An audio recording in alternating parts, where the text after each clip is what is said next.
ইয়ামেন শহরের একজন প্রভাবশালী একজন বাদশা, যার নাম ছিল তুব্বাই আউয়াল হিমিয়ারি।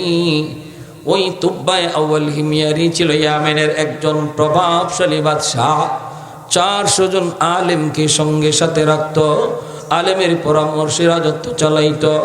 এই বাদশা একদিন বলতেছে, উলামায়ে কেরাম, আমি মক্কা মদিনা একটু দেখতে যাব, যেই জায়গা মক্কা পবিত্র নগরী একটু দেখতে যাব। এই মক্কা নগরীতে 400 জন আলেমকে নিয়ে তারা রওনা দিয়ে দিল। আগের যুগের অনেক রাজা বাদশারাই উলামায়ে কেরামকে রাজ দরবারে রাখত, উলামায়ে কেরামকে তারা শ্রদ্ধা করত। বাদশাহ আলমগীর উলামায়ে কেরামের পরামর্শে চলত, কারণ উলামায়ে কেরাম কখনো খারাপ বুদ্ধি দেয় না, জনগণও দেয় না, সরকারও দেয় না। উলামায়ে কেরাম যদি শক্ত ভাষায় কিছু বলে, সেটাও তোমার আমার ভালোর জন্য বলে, নিজের ব্যক্তিগত কোনো স্বার্থের জন্য বলে না।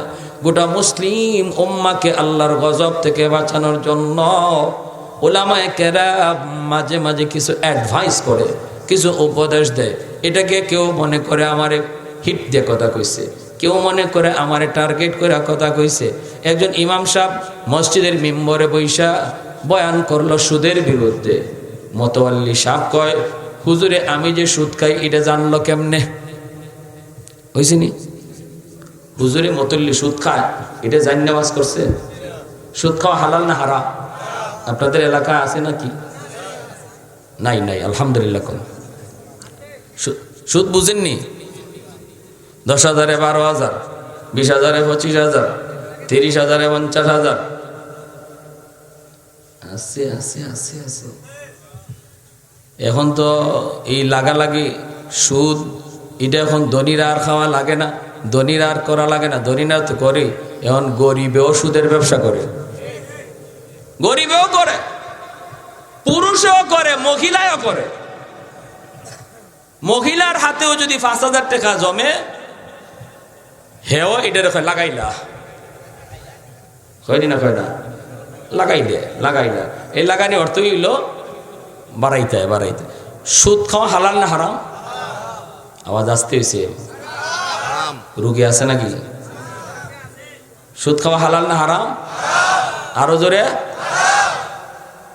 আল্লাহ নবী কয়, যে সুদ খায় সে আমি আল্লাহর হাদিসে কুদসি, আল্লাহ বলে যে সুদ খায় হারাম জানার পরেও এ আমি আল্লাহর সাথে যুদ্ধ ঘোষণা করলো। নাউজুবিল্লাহ জোরে কোন। আরেকটা হাদিস শুনেন, মায়ার নবী বলছেন, যে সুদ খায় তার পক্ষে সুদ খাওয়া সম্ভব যে আপন মারে বিয়া করতে পারে। নাউজুবিল্লাহ। আরো আসতে কোন। আমার উপরে রাগ করেন না, খবর হুজুর ওয়াজ করতে আসছেন, এটা কি কোন? এই কথাগুলা যদি আমরা না বলি, হাসরের মাঠে আল্লাহ আমাকে জিব্বারে জাহান্নামের কেচি দিয়ে কাটবো। ও মে সব মৌলবী সাহ, আল্লাহ কেব মিটা মিটা ওয়াজ করছো, এই তিতা কথা কইতো কেডা? কোরআনের কথা, হালাল হারামের কথাটা কার কোয়ার দরকার ছিল? তুমি মৌলবী কেন দায়িত্ব আদায় করলা না? জাহান্নামের কেচি দিয়ে কাটবে। এজন্য আমাদের দায়িত্ব হলো বলা, হালালকে হালাল বলা, হারামকে হারাম বলা। আপনারা কারা মানবেন কারা মানবেন না এটা আপনাদের ইচ্ছা। আমরা ফিটাইয়া আপনাদেরকে মানাইতে আসবো না, আমরা আপনাদের ঘাড়েও ধরবো না। আমরা শুধু হালালকে হালাল বলবো, হারামকে হারাম বলবো। এটা আমার নবীরও দায়িত্ব ছিল। ওমা আলাইনা ইল্লাল বালাগ লাস্তা আলাইহিম বিমুসাইতির। আল্লাহকে বন্ধু, তুমি কাউরে ফিটাইয়া নামাজি বানাইবা এজন্য তোমার নবী বানাই নাই। তুমি কাউরে ফিটাইয়া সুদ থেকে সরাইবা এজন্য না তোমারে ফাটাই নাই। তোমারে ফাটাইছি আমি আল্লাহ। শুধু বইলা দাও নামাজ পড়া ফরজ, সুদ খাওয়া হারাম। এইভাবে হালাল হারামগুলি বলো, কে মানবে আর কে মানবে না এটা তো আমি আল্লাহ বুঝবো। ঠিক কিনা জোরে খান? আপনি আমার কথা না মাইনা সুদ খাইয়া কবরে গিয়া আল্লাহর সামনে হাজির হইয়া যদি আল্লাহরে ঘুষ দিয়া রাজি করায় ফেলতে পারেন, আমার কি অসুবিধা আছে? দুনিয়ায় তো সুদের ব্যবসায় কম টাকা কামাইছেন না, অতএব কবরে কিছু লইয়ে যাইবেন, আল্লাহরে তো দেওয়া লাগবে, ঘুষ দিতে হইব। বুঝে আসছে না? আল্লাহরে দেওয়া লাগবো না। যদি আপনি দিয়ে আল্লাহরে খুশি করাইয়া আপনি জান্নাত পাইয়া যান, আমার তো কোনো অসুবিধা নেই, আমার লসও নাই লাভও নাই। অতএব আমি আপনারে জোর করবো কেন? জোর করার কিছুই নেই। আমার দায়িত্ব বলা, কে মানতে পারবে আর পারবে না এটা জানেন কে? আরো জোরে করো, হেদায়েত কার হাতে? আহা, এজন্যই মায়ার নবী বলছেন, সুদ যারা খায় হারাম জানার পরেও এর নামাজ কবুল হয় না, এর রোজা কবুল হয় না, এর হজ কবুল হয় না, এর যাকাত কবুল হয় না, এর কোনো আমলই আল্লাহর কাছে কবুল হবে না, চিরস্থায়ী জাহান্নামী হয়ে যাবে যদি সুদখোর মরার আগে তওবা করে সুদ না ছাড়ে। এজন্য টাকা লাগানো যাবে না। যদি দিতে হয় কাউরে করজ দিতে হবে, করজ। আর করজ যে আমরা দিমু, যে নিব সে করজের টাকা টাইম মতো দিয়ে দিয়েন, তাহলে আরেকবার চাইলে পাইবেন। করজের টাকা দিলে নিলে দিতে হয়নি? আপনাদের এলাকায় আসেনি? অনেক এলাকায় আছে এরকম, করজ দিলে এটা আর যে দিতে হয় এটা ভুলে যায়।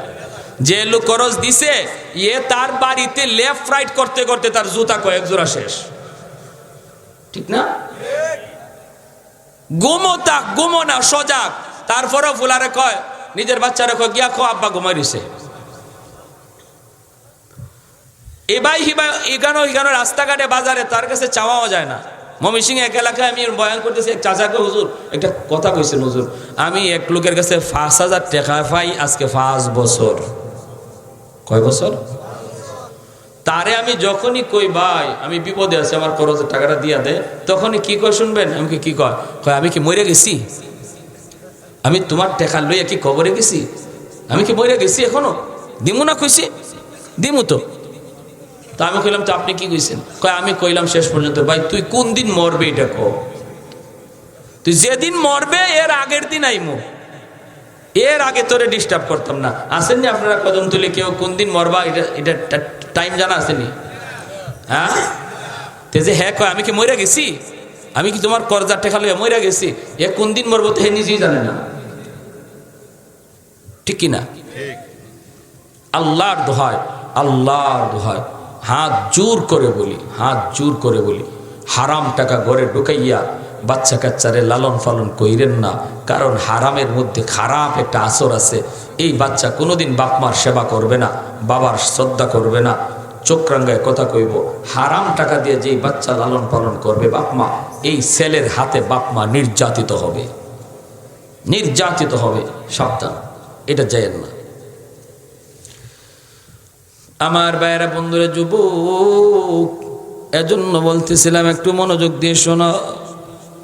ওই উলামায়ে কেরাম তারা বলতেছে তাহলে চলেন মক্কায় যাই।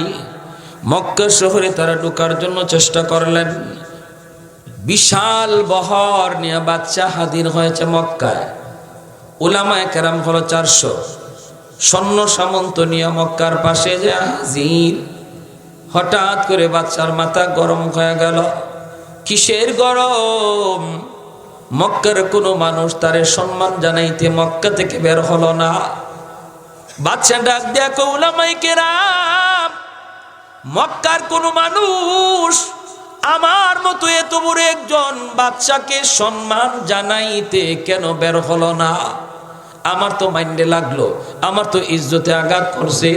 এমনি উলামায়ে কেরাম কয় আপনি বুঝেন না, এই মক্কার ভিতরে মক্কার মানুষের কাছে একটা ঘর আছে, এই ঘরের নাম হলো খানায়ে কাবা। এই ঘর খানা তাদের কাছে অনেক দামি, এই ঘর অনেক সম্মানী। এই ঘরকে পিছনে দিয়া ওরা কাউকে সম্মান জানাইতে মক্কার বাহিরে বের হয় না, আল্লাহর ঘরের ইজ্জত নষ্ট হবে, এজন্য ওরা মক্কা শরীফকে পিছন দেয় না। বাদশাহ তুব্বাই আউয়াল হিময়ারি কয় তাহলে আমি এই ঘর রাখবো না, যেই ঘর আমার ইজ্জতে বাধা হয়ে দাঁড়ালো, এই ঘর আমি রাখবো না। উলামায়ে কেরাম কয় বাদশাহ সব জায়গায় হাত দিও না, আগুনে হাত দিলে আঙ্গুল থাকে না, ঠিক না? সব জায়গায় খেলা চলে না, ফাইজলামি চলে না, এটা আল্লাহর ঘর। এই ঘরে যদি তুমি হাত দাও, তোমার হাত তুমি ফিরত লইয়া আসতে পারবা না।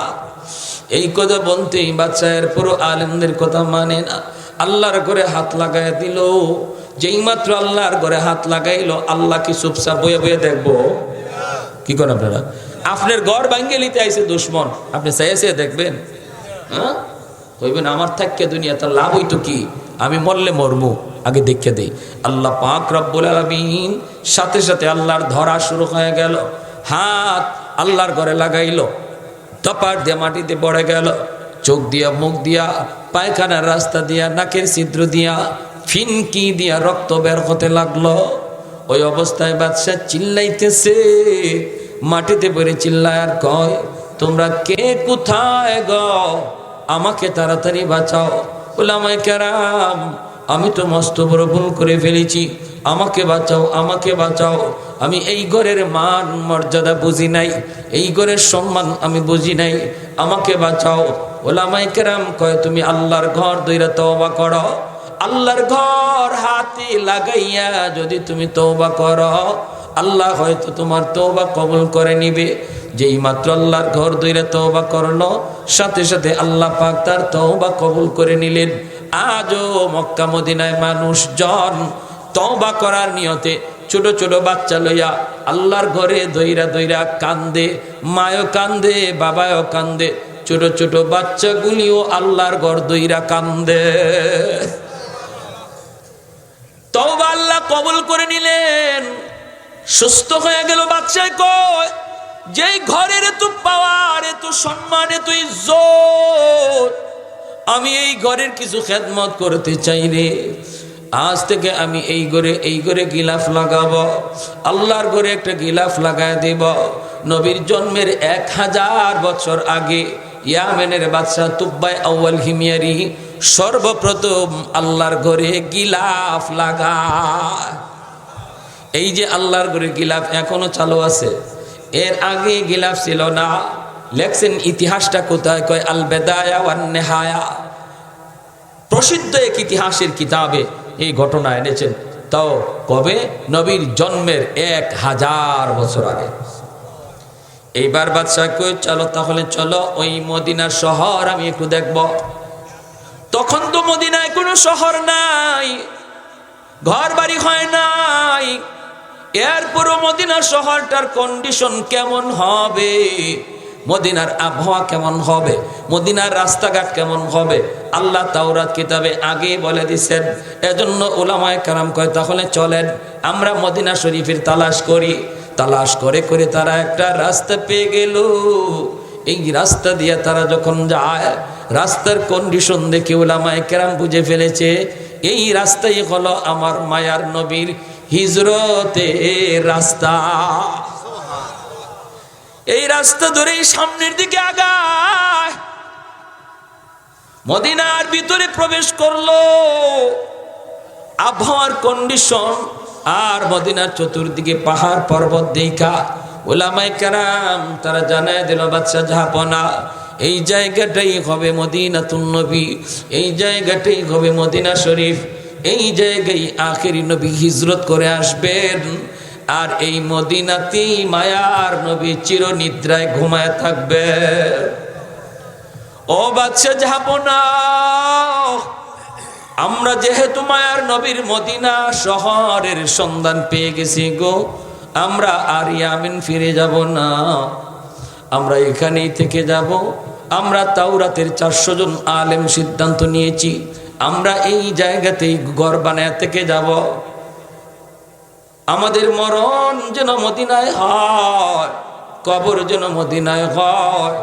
আর আমাদের কবরের পাশ দিয়ে আখেরি নবী হেঁটে হেঁটে যাবে, নবীর পায়ের ধুলাবালি আমাদের কবরে পড়বে, আমাদের কবরটা জান্নাতের বাগান হয়ে যাবে।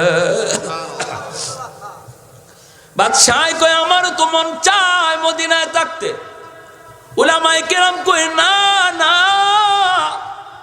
আপনি বাদশাহ, আপনি থাকতে পারবেন না, আপনার অনেক ডিউটি, অনেক দায়িত্ব আপনার কাঁধে আছে, আপনি থাকতে পারবেন না গো, আপনি চলে যান, আপনি চলে যান।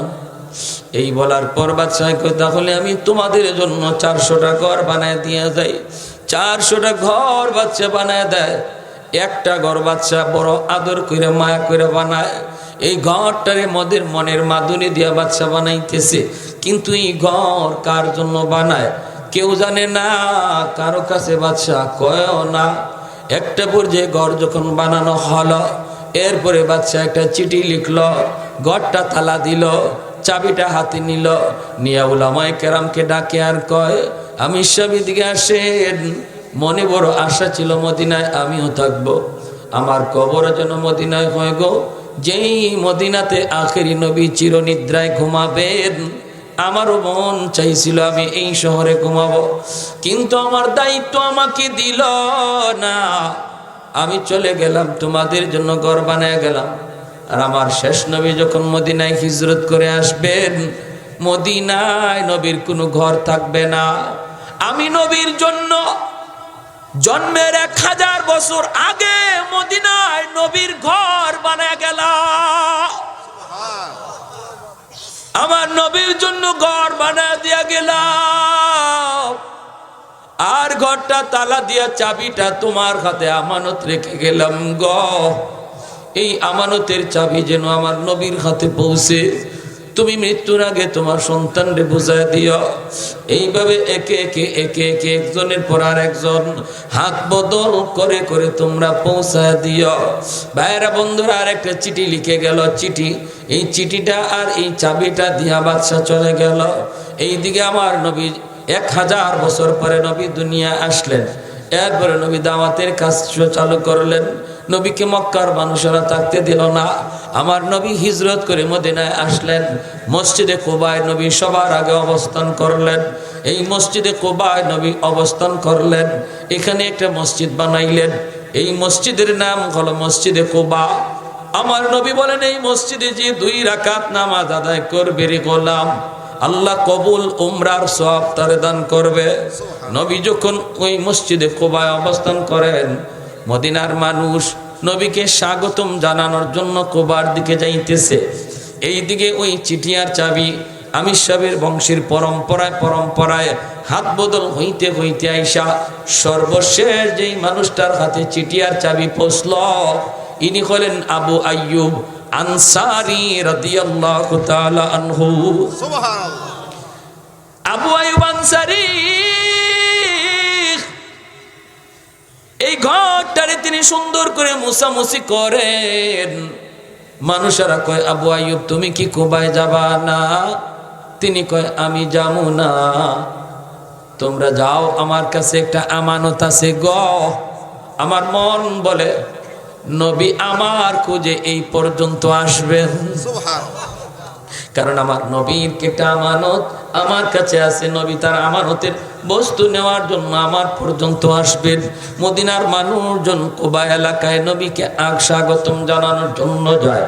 যে একজন একজন করে কয়, নবী গো, আমার 10টা 20টা বাড়ি আছে, 1টা 2টা বাড়ি আপনারে দিয়ে দিলে অসুবিধা নাই, আমার বাড়িতে উঠেন। আরেকজনে কয়, আমার 10টা ঘর আছে, নবী গো আপনারা সবগুলি ঘর দিয়ে দিমু, আমি এক ঘরে থাকলেই চলবে। এইভাবে সবাই সবার বাড়িতে নবীকে থাকার জন্য নেওয়ার জন্য পাগল। মায়ার নবী কয়, আমি কোথায় যাব, কোথায় থাকবো, আমি নবী নিজে জানি না গো, জানেন আমার আল্লাহ, আর জানে আমার উটনি। উটনির পিঠে মায়ের নবী বসে গেলেন। আল্লাহর ইশারায় উটনি চলতেছে। কোন দিকে যাবে, কোথায় যাবে, উটনির রশি মূলত আল্লাহর হাতে। কেউ জানে না, কেউ জানে না। আমার মায়ার নবী উটনির পিঠে বসা। ওইভাবে উটনিটা মায়ার নবীকে নিয়ে মদিনার অলিগুলি গুইরা গুইরা এমন ভাবে সামনের দিকে যাইতেছে, মনে হয় যেন উটনি মদিনার সবগুলি রাস্তাঘাট চিনে। যাইতে যাইতে ওই যে আজকে মদিনার মসজিদ, মসজিদে নববীর পাশেই হলো সেই আবু আইয়ুব আনসারীর বাড়ি, আমার নবীর ওই আমানতের বাড়ি। এই বাড়ির সামনে যায় উটনি বসে গেল। আল্লাহ নবী উটনি দিকে নামেন নাই। মামা আর নবী কয়, কই রে আবু আইয়ুব, আমার চিঠি আর চাবি কোথায়, আমি নবীর হাতে দাও। মদিনার মানুষ অবাক। আল্লাহ নবী মায়ার নবীকে সাহাবীরা জিজ্ঞাসা, নবী গো কোন চিঠি কোন চাবি? নবী কয়, আমার জন্মের 1000 বছর আগে এই জায়গায় ইয়ামেনের বাদশা আসছিল, আইসা তার সাথে 400 জন আলেম আসছিল। ওই 400 আলেম আমি নবীর সাথে এই জমিনে শুয়ে থাকার জন্য তারা আর বাড়ি যায় নাই, এখানেই তাদের কবর হয়েছে। আর বাদশা তাদের জন্য 400টা ঘর বানায় দেয়। একটা ঘর বাদশা আমি নবীর জন্য বানায় গেছি, এই ঘরের চাবিটাই আমার কাছে। চিঠি নবী হাত খুললেন, মায়ার নবী চিঠিটা কইলা দেখেন, ওই আমির শাহ ওই বাদশা লিখেছে, নবী গো আপনার জন্মের 1000 বছর আগে আমি আপনার মদিনা শহরের সন্ধান পেয়ে গেছি। যেই শহরে আপনি মক্কার মানুষের মাইর খায়া যেই শহরে আপনি হিজরত করবেন এই শহরে চলে আসছি। কিন্তু নবী গো আপনি তো এখনো দুনিয়া আসেন নাই, আরো 1000 বছর পরে আসবেন। তাওরাত কিতাবে বলতেছে আপনার জন্ম হবে আরো 1000 বছর পর। কিন্তু নবী গো আমি তো এই জমিন পাইয়া আমার তো থাকতে যাইতে মন চাইল না, আমারও থাকতে মন চায়, কিন্তু আমি তো একটা বাদশাহী ফালায়া এই রাজত্ব এই দায়িত্ব এত কিছুর কারণে আমি থাকতে পারলাম না গো নবী। কিন্তু আমার 400 জন আলেম মদিনায় রয়ে গেল, এদের কবর হবে আপনার কবরের পাশে। এরা নিজের ইচ্ছায় এই মদিনা শহরে নিজের কবর বানায় নিল। ওই মদিনায় যেদিন আপনি হিজরত করবেন, মদিনায় আপনার কোনো নির্ধারিত ঘর থাকবে না, সবাই আপনাকে যার যার বাড়িতে নিতে চাইবে। আমি আপনার জন্য নিজের বাড়ি বানায় গেলাম, কারো বাড়িতে উঠা লাগবে না গো নবী, আপনি আপনার নিজের ঘরে উঠবেন। নারে তাকবীর, নারে রিসালাত, নারে তাকবীর। আল্লাহ নবী রহমতের নবীর চোখ দিয়া দর দর করে নবীর পানি পড়তেছে, নবী কান্দেন। ওই অবস্থায় মায়ার নবী কি ওই বাদশা লিখছে, নবী গো আমি আপনার উপরে সর্বপ্রথম ঈমান আনলাম। আল্লাহু আকবার। আপনার এখনো জন্ম হয় নাই, জন্ম হইবে আরো 1000 বছর পরে, কিন্তু আমি আপনার উপরে সবার আগে ঈমান আনলাম। সুবহানাল্লাহ। এই ঐতিহাসিক ঘটনা লিখছেন হাফেজ ইবনে হাজার আসকালানী আল বিদায়া ওয়ান নিহায়া কিতাবের ভিতরে। তাহলে একটু বুঝো, তুমি আমি যে নবীর উম্মত হলাম, এই নবীর কথা নবীর জন্মের 1000 বছর আগে বিভিন্ন রাজা বাদশাহ জানে, আর তারা নবীর উপরে ঈমান আনায়, নবীর উপরে ঈমান আনে, নবীর জন্য ঘর বানায়। আর আমি আর তুমি নবী পাইলাম, নবী আমাদেরকে কত কিছু শোনায় গেলেন, আর নবী মদিনায় শুয়ে শুয়া আমার জন্য তোমার জন্য চোখের পানি ঝরায়া রওজায় নবী কান্দেন। আর আমি আর তুমি কি করতেছি, আমি আর তুমি কি করতেছি? আমাদের সিরতের দিকে তাকাইলে কি হালত। আর হাজির, এজন্য বলুন আমাদের ব্যক্তিগত চলার মধ্যে সংশোধনী আনার দরকার আছেনি না নাই? সব রং ছাইরা নবীর রং ধরার, নবী যেইভাবে চলছেন এইভাবে আমাদেরকেও চলার তৌফিক যেন আল্লাহ দান করে, এই নিয়ত কার কার আছে একটু হাত উঠে আল্লাহকে দেখান। আল্লাহ তুমি প্রতিটা হাতকে কবুল করো, জোরে কোন আমিন, আরো জোরে কোন আমিন। আল্লাহ যেন প্রতিটা মানুষকে, প্রতিটা যুবককে, প্রতিটা নারীকে, সবাইকে যেন আল্লাহ পাক আমাদের গোটা জীবনটা আমার নবীর মতো। নামাজের কিবলা হবে আমাদের খানায় কাবা, আর জীবনের কিবলা হবে মুহাম্মদুর রাসূলুল্লাহ। নামাজের কিবলা খানায় কাবা, আর জীবনের কিবলা মুহাম্মদুর রাসূলুল্লাহ সাল্লাল্লাহু আলাইহি ওয়াসাল্লাম। আমার জীবন কিভাবে চালাবো, আমি কিভাবে ব্যবসা করব, আমি কিভাবে দোকানদারি করব, আমি কিভাবে প্রতিবেশীর হক মানব, আমি কিভাবে বাবা হইয়া সন্তান চালাবো, আমি সন্তান হইলে কিভাবে বাপমার সেবা করব, এই প্রতিটা কাজ একদম আমার সেই রান্নাঘর থেকে নিয়ে রাষ্ট্রীয় ব্যবস্থা পর্যন্ত প্রতিটা কাজ যে লোক নবীর মতো করার চেষ্টা করে সে তার জীবনের কিবলা মুহাম্মদুর রাসূলুল্লাহকে বানায়। তাহলেই আমাদের ইতিহাস ফিরে আসবে, আল্লাহ আমাদের উপর রাজি হয়ে যাবে, ঘরে অশান্তি দূর হবে, দেশের অশান্তি দূর হবে, সমাজের অশান্তি দূর হবে, ইজ্জত সম্মান আবার ফিরে আসবে। মুসলমানের ঘরে তো এত অশান্তি থাকার কথা না, মুসলমান ভাই ভাইয়ে দ্বন্দ্ব থাকার কথা না, আল্লাহই সব কিছু সমাধান করার কথা। কিন্তু কেন আল্লাহ আমাদের দিকে আজকে নারাজ? একমাত্র কারণ আমরা আজকে রং ভুলে গেছি, আমরা আমাদের রং ভুলে গেছি। আমাদের রং যেই নবীর রং ধরার কথা, এই রং সাইরে দেওয়ায় আল্লাহ আমাদের উপর নারাজ হয়ে গেছে। ঠিক কিনা জোরে কোন? 5 ওয়াক্ত নামাজ আমার নবীর জীবনের সবচেয়ে বড় আদর্শ, জামাতের সাথে পড়া। আমাদেরও জামাতের সাথে নামাজ পড়ার দরকার আছে না নাই? যদি নবীর উম্মত, নবীর আশিক দাবি করি, নবীর প্রেম, নবীর ভালোবাসা অন্তরে আছে, এই কথা আমি বলবো। আর নবী যা করছেন এটা করবো না, হে কি সত্যিকার নবীর আশিক? হ্যাঁ, একজনে কয়, চেয়ারম্যান সাহেব আমি আপনারে খুব ভালোবাসি, কিন্তু আপনার কোনো কথা মানি না। হয়েছে এটা মানা? টিটকারি মারা হয়েছে না, মস্কারি হয়েছে, টিটকারি হয়েছে। এজন্য আমার ভাই মনে রাখবা, সবচেয়ে ওই মানুষটাই নবীর সবচেয়ে কাছে থাকবে যার জীবনের নমুনাটা, চলাটা নবীর মতো হবে।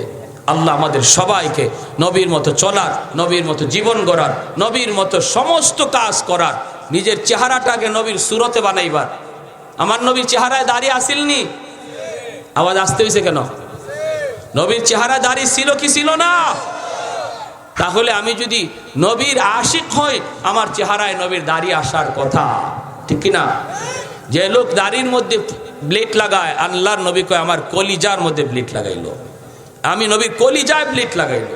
এই জন্য আল্লাহর দোহাই যুবক, তুমি যদি বলো হুজুর এখনই দাড়ি রাখলে কেমনে হবে, না যুবক, তোমার মতো হাজারো যুবক কলেজ ভার্সিটিতে পাইবা, দাড়ি রেখেও ক্লাস করতেছে, ভার্সিটিতে পড়তেছে, তুমি কেন পারবা না?